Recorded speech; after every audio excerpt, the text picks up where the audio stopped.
You know, when you're an archaeologist excavating an ancient city, you expect the stratigraphy, the actual layers of earth and debris, to tell a highly localized, very specific story. Right, a geographically bound record. Exactly. If you dig down and find a thick layer of ash, it means this specific city on this specific hill burned down. Or if you hit a sterile layer of silt, the local river flooded its banks. Yeah, it's safe. It makes sense. The material record is comforting in its boundaries. I mean, you don't dig up a layer of ash in ancient Jericho and just assume a fire was burning in Beijing at the exact same moment. Right. But then you step out of the physical excavation, you look at the texts, you look at the global mythological stratigraphy, and suddenly it's as if every ancient civilization on Earth has the exact same layer of ash. Oh, absolutely. The exact same layer of flood silt. And most shockingly, the exact same highly detailed story about exactly who lit the fire and why the floodwaters came. It really is the ultimate historiographical puzzle. You have this shared narrative architecture spanning completely isolated worlds, leaving us to figure out how it got there. Welcome to the debate. Today we're diving into the profound structural parallels found across global ancient mythologies. Specifically, we are looking at the recurring stories of divine rebellion, hybrid offspring, the introduction of forbidden knowledge, and a catastrophic world-ending flood. All foundational elements for understanding ancient human origins. Exactly. We are grounding our discussion today in the comparative theology writings of William J. Oxfield. And for the history students and historians joining us, you've likely translated some of these texts yourself and felt that eerie sense of déjà vu. Oh, every historian knows that feeling. Right, so the question of how the Academy should interpret these striking cross-cultural overlaps is absolutely central. Do these ancient texts describe a shared historical reality, like a common origin memory of real events and trauma? Or are they the result of cultural diffusion, literary borrowing, and universal psychological archetypes? It's a massive question. It is, and I'll be arguing that the precise, granular details shared across completely isolated cultures point toward a shared historical reality. I think we're looking at a collective memory of a genuine pre-flood trauma. And I'll be taking the other side. I'll argue that historiographical rigor demands we view these parallels through a different lens, specifically through literary borrowing in regions connected by trade and conquest, and through structural convergence. Structural convergence meaning? Meaning how universal human psychology naturally categorizes the terrifying boundary between the divine and the earthly. Okay, let's lay out the framework right now. The academic consensus leans heavily on literary borrowing to explain these overlaps, right? Scribes copying scribes. Yes, that is the consensus. But I argue this framework completely fails to account for the extreme narrative specificity we see across vast geographic distances. When we move from the Sumerian Anunnaki to the Enochic Watchers in the Hebrew tradition, we aren't just seeing a vague concept of gods up in the sky. Well, they are quite specific. Exactly. We're looking at exact replicated narrative structures. We see divine beings stationed on Earth. We see a deliberate, transgressive crossing of boundaries resulting in hybrid offspring. The Nephilim in the Hebrew texts? Right, the Nephilim, or the antediluvian kings in the Sumerian tradition. And then we see the subsequent divine reset via a global flood. You don't get that level of structural replication by accident. To me, this points to a shared historical trauma. It points to an actual epoch in human prehistory that ended in a genuine catastrophe. Look, I hear the appeal of that framework. It's deeply compelling to imagine a lost, unified chapter of human history. But as historians, we have to apply the principle of parsimony. The simplest explanation. Exactly. The simplest explanation that fits the evidence is usually the right one. The Sumerian texts, for instance, predate Genesis by many centuries. Therefore, literary transmission is simply the most logical, evidence-based explanation for Near Eastern parallels. But what about cultures that didn't interact? Well, for the broader global myths, the human mind universally relies on structural archetypes. Every civilization, no matter where they are, must conceptualize order versus chaos. Sure, but every society has to grapple with the double-edged nature of civilization itself. So the reality these myths describe isn't a literal shared historical event of divine-human interaction. The reality is the human psychological condition. It's our shared cognitive hardware, essentially. Okay, let's test that parsimony then. Let's start with the baseline for our discussion, the oldest written records, the Sumerian texts, and compare them to the Hebrew and Enochic traditions. A great place to start. In Sumerian literature, we have the Anunnaki.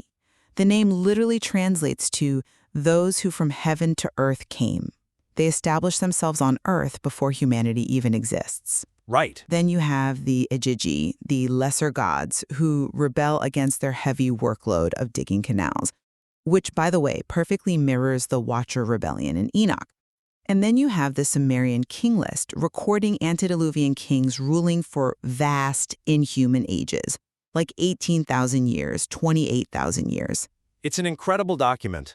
It is, and it perfectly mirrors the structural category of the Nephilim, an antediluvian race of hybrid or semi-divine beings whose era concludes with a catastrophic flood. It's a phenomenal body of text, and the Atrahasis epic outlines this beautifully.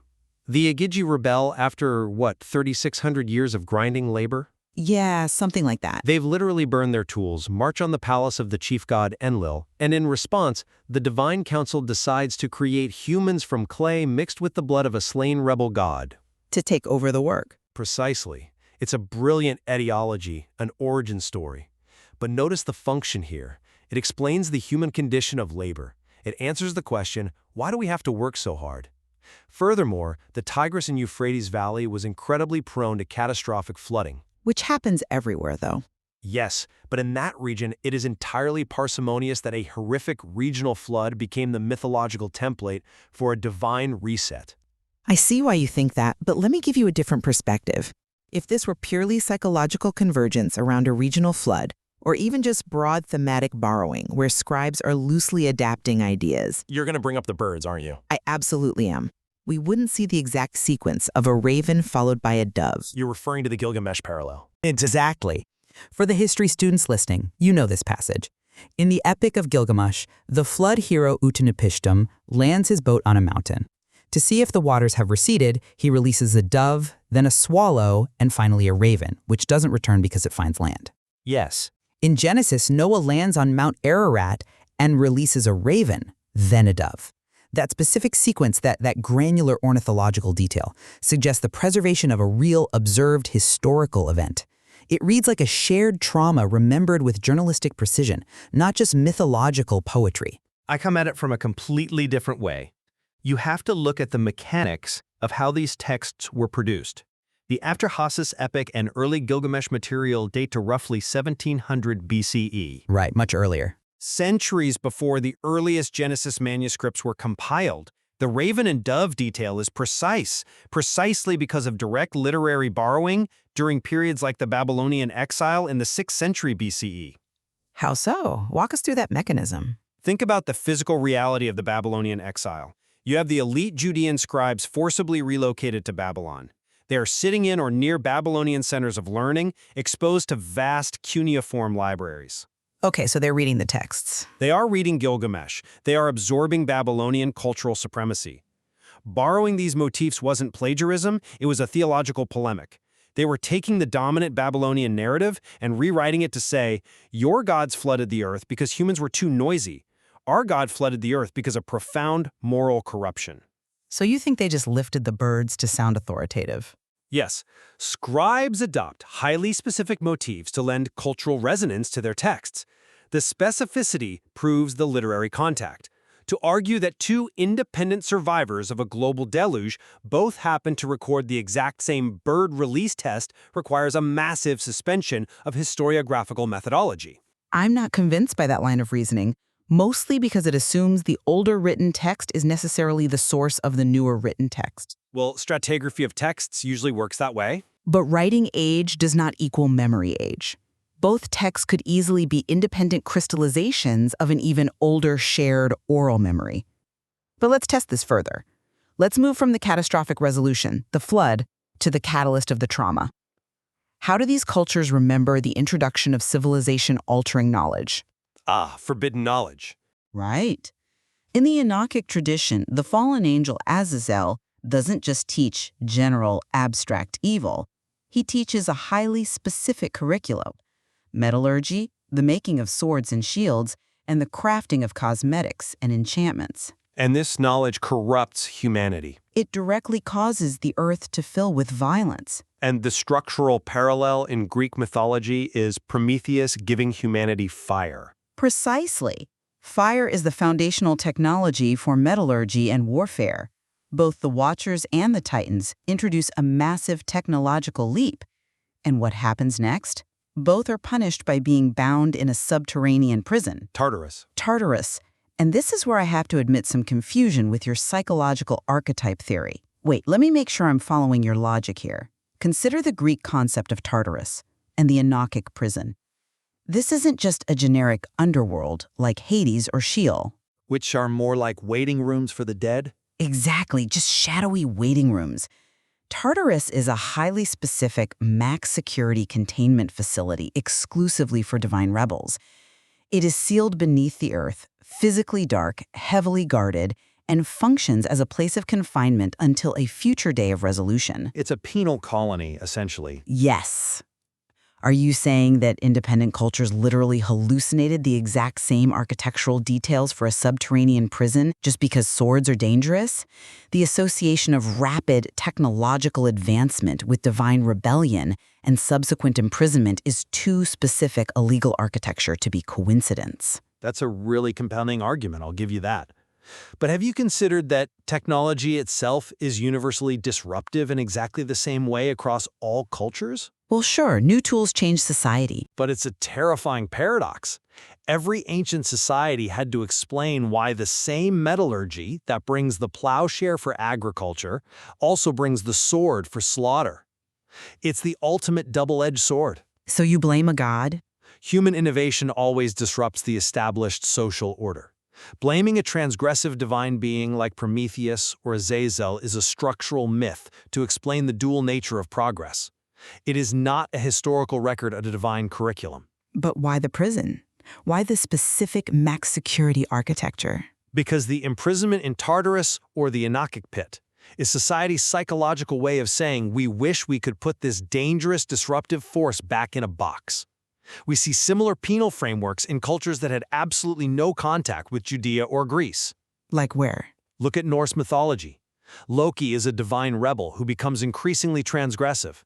What happens to him? He gets bound. He is ultimately bound beneath the earth to rocks, with a serpent dripping venom on his face, confined there until Ragnarok, the end of the world. It is the exact same structural punishment. Wow, okay. This proves that the human mind naturally associates profound transgression with physical subterranean binding. It is simply how our brains conceptualize the deferral of ultimate consequences. That's an interesting point, though I would frame it differently. You say it proves the human mind works the same way everywhere. I say it proves that the Norse, the Greeks, and the Hebrews are all remembering the exact same historical event. I don't see how you make that leap. If this were merely a psychological coping mechanism for the duality of technology, you wouldn't need the elaborate penal architecture. The Enochic narrative presents a cosmic legal process with a named defendant, an advocate in the form of Enoch, a formal appeal, and a documented verdict. It's very bureaucratic. Greek mythology gives us titans physically bound in Tartarus. You don't build a complex legal and penal framework just to say, swords are dangerous. That architecture suggests a historical memory of a real judgment against beings who introduced a catastrophic rupture in human history. I think we're going to remain at odds on whether that rupture was historical or psychological. Fair enough. But let's push the boundaries of your literary borrowing theory. You keep bringing up the Babylonian exile as the mechanism for borrowing in the Near East. But what happens when we look at a culture where that mechanism absolutely doesn't exist? Let's shift to a geographically distinct, highly philosophically sophisticated tradition. You mean Hinduism? Hinduism. This tradition deeply expands the Watcher narrative without any documented contact during its compositional period. Hinduism is indeed the perfect testing ground for this. The Vedic tradition took shape from roughly 1500 BCE onward, completely isolated from the Second Temple Jewish context that produced the Book of Enoch. If there's overlap here, we can't blame it on Judean scribes reading in a Babylonian library. Exactly. And yet, look at what we find. The earliest Hindu texts present the Asuras neutrally, but they evolve into divine beings of immense power who choose pride over dharma, rebelling against the cosmic order. It perfectly mirrors the Watchers. There is definitely an evolution in the texts.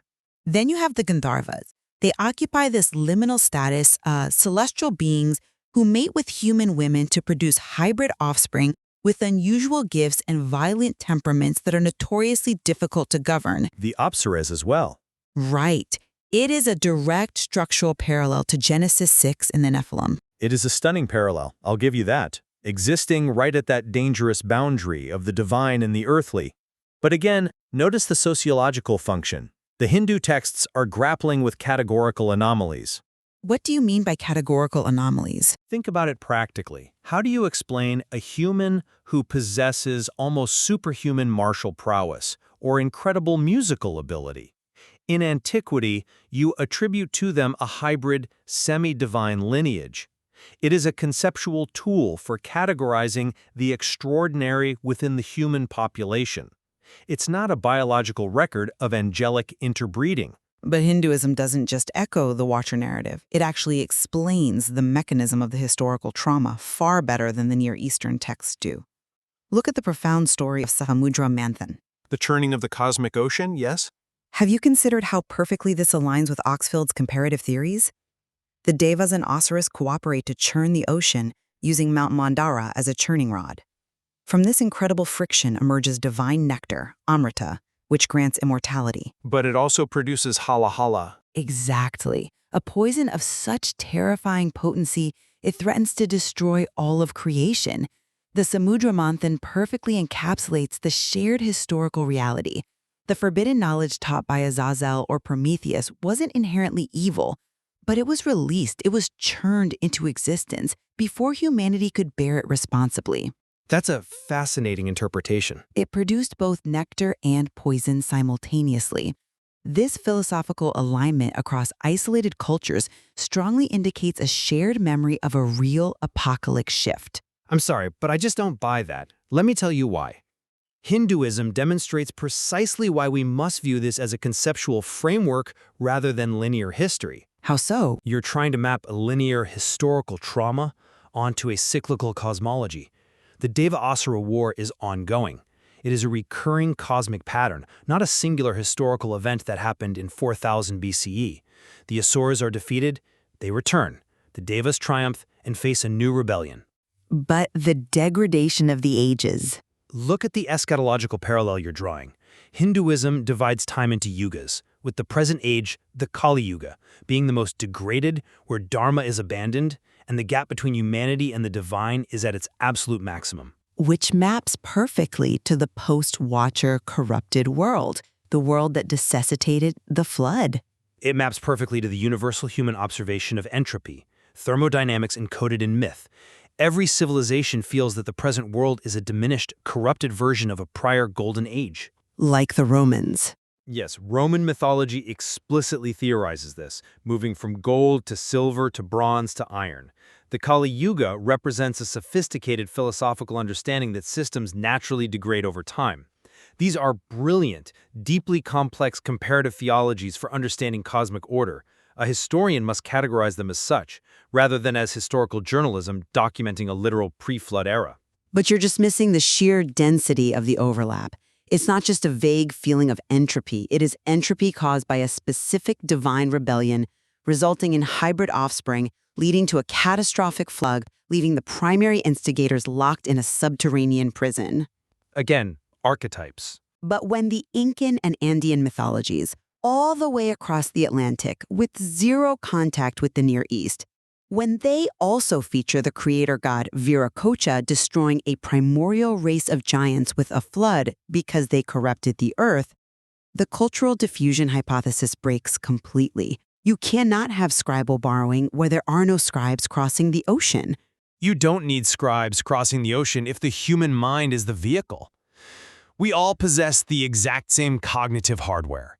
When faced with the mystery of our origins, the terror of sudden natural disasters, and the duality of human innovation, the human mind generates similar narrative architectures. So the giants are just metaphors? The giants of Andean tradition, the Jotnar of Norse myth, the Nephilim of Genesis, there are ways to conceptualize the boundary between the mortal and the divine. We invent giants to explain megalithic ruins we didn't build. We invent divine rebels to explain the guilt of wielding bronze swords. Well, as we draw our arguments together, I return to where we started, that global mythological stratigraphy. The density of these specific narrative overlaps is simply too heavy to be coincidence. It is heavy, I'll admit. We aren't just looking at broad themes of floods and giants. We are looking at the Sumerian raven and dove. We are looking at the highly specific max security architecture of the Greek Tartarus. We are looking at the Hindu hybrid offspring and the cosmic poison of the Samudra Manthan. And it's a compelling list. To me, this makes a compelling historiographical case for a shared origin memory. Beneath all the mythological elaborations, beneath the poetry and the theology, these isolated cultures are pointing back to a genuine historical trauma, a real epic of profound disruption that shattered the world. And while I will always admit that the depth of these parallels is breathtaking, it's what makes our field so thrilling. A rigorous historical approach must favor literary transmission where contact existed and structural psychological convergence where it did not. Even with the precise overlaps? Yes, because the uniformity of the human mind is a powerful, beautiful thing. These myths are our shared psychological mirror. They are brilliant, necessary tools for processing the trauma of civilization itself, rather than proof of an actual pre-flood era of divine human interaction. I think where we absolutely converge is on the profound nature of the source material itself. Regardless of their origin, these texts prove that humanity is universally fixated on a lost primordial age. Without a doubt. An age that was irreversibly disrupted by the crossing of divine and earthly boundaries. Viewing these texts side by side, seeing Genesis next to the Epic of Gilgamesh, next to the Rig Veda, next to Hesiod's Theogony, it enriches the study of ancient history immensely. It shows us how deeply this tension is embedded in our species. Absolutely. There is so much more for our audience of historians and students to explore in these original texts. Ultimately, they have to weigh this evidence for themselves. Which brings us right back to the excavation site. When we look at that global mythological stratigraphy, and we dig down and find that same layer of ash, that same layer of flood silt in every ancient culture on Earth, we have to ask ourselves, What do we ask? is this just the universal architecture of the human mind mapping its own internal landscape? Or did something truly happen in our deep past, leaving a scar so profound that every civilization on Earth had to build a myth just to contain the memory? A question that ensures the excavation will never truly end. Thank you for joining us on The Debate.